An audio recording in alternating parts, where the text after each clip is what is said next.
May I take this a little further? I really appreciated that interaction. I have a challenging situation with my son. We were very close growing up, and he is living in a very affluent society right now. He's 23. And I thought the issue was more with this gentleman. He talked about feeling excluded. And there's that. But you see, if you think you're being left out of that party over there, that's not what it is. You're leaving yourself out of your own party. In other words, the only thing that ever makes you feel like a victim or feel vulnerable or feel misunderstood or feel not appreciated or feel not brought into it is you're not allowing yourself alignment with who you really are. When you're in alignment with who you really are, you're invincible, you're hardy, you're the one that's saving the bear then, you see. When you are tuned in, tapped in, turned on, then you are in alignment with all of the power of the universe. But you can choose thoughts that cause you to exclude yourself from your stream or from your power. Nobody can leave you out. Can I give you an example? Here would be an example. So we have this mommy-son night where we're going out to dinner, and he walks in front of me. It's sort of a passive-aggressive, walks in front of me and ignores me. And I don't actually know how to handle it. I don't know whether to point out, gee, can we walk together? Well, what's a mommy-son night? That is the most disturbing thing we have ever heard. That's where someone in your society says that we will force an unnatural situation in order to foster better relations between people. Do you think he wanted to be there? Apparently not. Apparently not. I didn't invite him. He invited me to do this. Well, all that peer pressure. In other words, somebody set up this thing that we have to go to. When they call it a mother and son party, you sort of have to take your mother.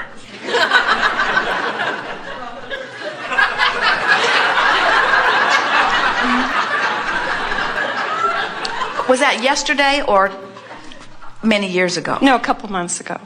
So, tell us about it. Well, I just did. I mean, it felt contrived. And I only got it through the contrast of, ooh, that didn't feel good afterwards. So now what is I have to kind of re-identify what is our relationship. Well, we think it is wonderful when things like that help you to see things from a broader perspective. What your relationship is this. You gave birth to him, now leave him alone.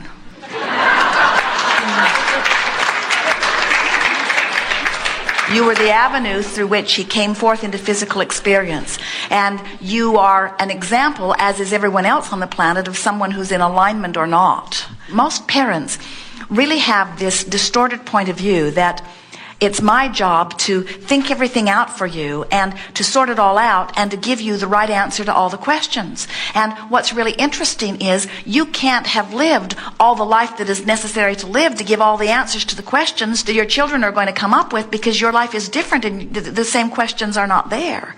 And so when you get it, that it's not your job, that law of attraction will respond, and that your child has an inner being who is always aware and always calling.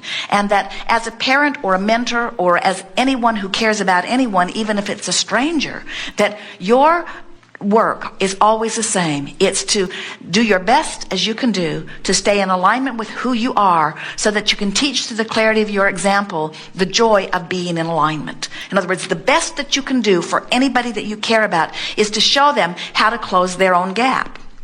And you can't show them how to close their own gap by you being involved in their issues. You can only show them how to close their own gap by being involved in your issues and tending to your own gap. So, for example, when you don't feel good, don't smile and pretend that you do feel good. Say, I feel bad. I've got myself all out of whack. I've been beating the drum of what I don't want, when clearly what I want is clear over here. I have to find some way of closing my gap. Now let's see if I can find some positive aspects. Let's see if I can at least stop pointing in the wrong direction. Let's see if the stream will carry me. Oh yeah, I'm feeling better now. In other words, demonstrate your awareness that there is a broader part of you that is calling you, and demonstrate your awareness that you can deliberately get into alignment and then leave them to their own experience, because we promise you, they do not want to feel bad. Your children don't want to feel bad, and know in most cases much better than their parents how to keep themselves feeling good. But parents who have lived longer and therefore are more disconnected than their children still believe that they must sort out all of the conditions and come to the rightnesses and the wrongnesses of the world. In other words, parents are, for the most part, still very much trying to control conditions where the youngsters are more intuitively closing their own vibrational gap. That's the war that is going on predominantly between parents and children. Parents think that they got here first and therefore they know more, and children know that they got here later, therefore they've forgotten less.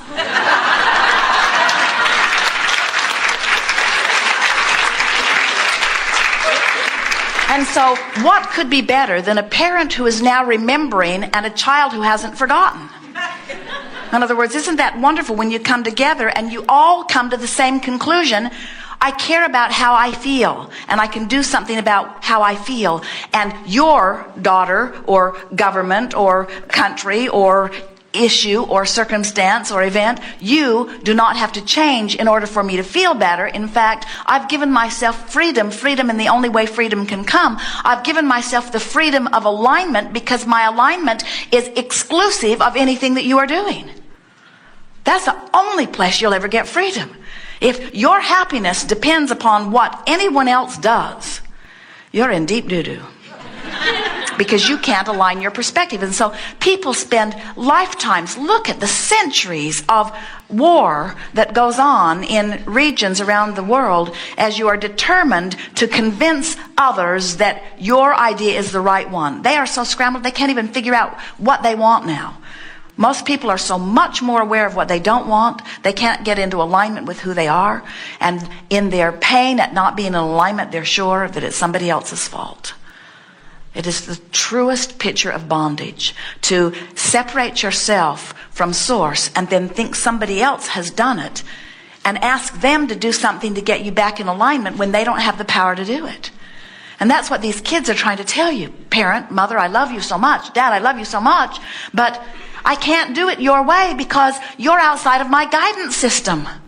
I can't consider everything that you're saying and close my gap. You got a different set of rules going on. Can you imagine if Magellan, the navigational system in one of Jerry Nestor's vehicles, tried to be really helpful and overlaid 10 maps, 10 different maps of 10 different people and where they are and 10 different destinations, and said, here, this may help. It would just cause absolute chaos, because the only thing that matters is where I am in relationship to where I want to be, and my emotion is guiding me there. But if I have to factor in what mom did when she was my age, and what whoever set up the stupid mother-daughter party thinks about it all, and what the religion thinks about it, not only this one, but that one, and that one, and that one, and that one, and that one, and that one, and that one, and that one, and that one, and that one, and that one, and that one, you just drive yourselves out of your minds by trying to factor in what everybody thinks about something that hasn't got anything to do with them, while you distract yourself from everything that does have to do with you, you see. So, next time your son invites you someplace, say, do you really want to go? Is this something you want to do, or is this something that somebody else thinks is a good idea for us to do? And having had that experience, now you know that, you see. Isn't it just so interesting to do something because somebody else wants you to do it, and then you get in the middle of it and you just hate it, and now you have to keep pretending that you don't hate it because you don't want to hurt their feelings, but you're not lined up, and so you're not having a good time, which makes you lousy company.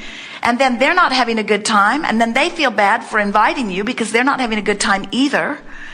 And then you say, well, we have done our responsible thing. We did something that somebody else wanted us to do in order to prove something that they needed to prove, and all we ended up with proving was that we hated being here. And then we say, well, just keep paddling upstream and giving each other trophies about how many mother and son dinners you can endure. And we say, Our idea of going with the flow is someone invites you to something and your first response to it will give you a reading on whether you really want to go or not.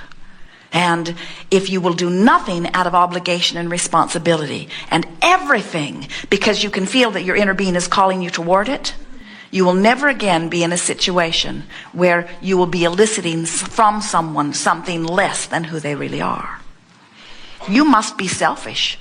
You must be selfish enough to care how you feel, to be of a whit of value to anyone else. So if you do something out of obligation and you don't feel good about doing, you've helped no one. If you do something out of responsibility, even though you don't want to do it, you've helped no one. People say, well, Abraham, if none of us did anything that we don't want to do, the first thing that happened would no one would go to work. And then what? And we say, you'd figure out another way. You'd figure out another way. You'd be a healthier society on the day that you stopped doing anything that didn't feel good when you do it. We're not encouraging you from your place of greatest disconnection to stop doing the things that you've been doing that have been making your life work to a certain extent. It would get a bit chaotic at first. But we're saying if you can start lining up energy, giving your attention to closing the gap, coming into alignment with who you are, so that your inspiration is the basis for your action, what you would begin to notice is all of the things that you are not taking pleasure from doing would move out of your life experience. If we'd met you on the first day of your experience, this would all be easier. If we were visiting with all of your children, we would be having a raucous good time right now. Because they are closer to remembering this than most of you who have managed to separate yourself from who you are for a while.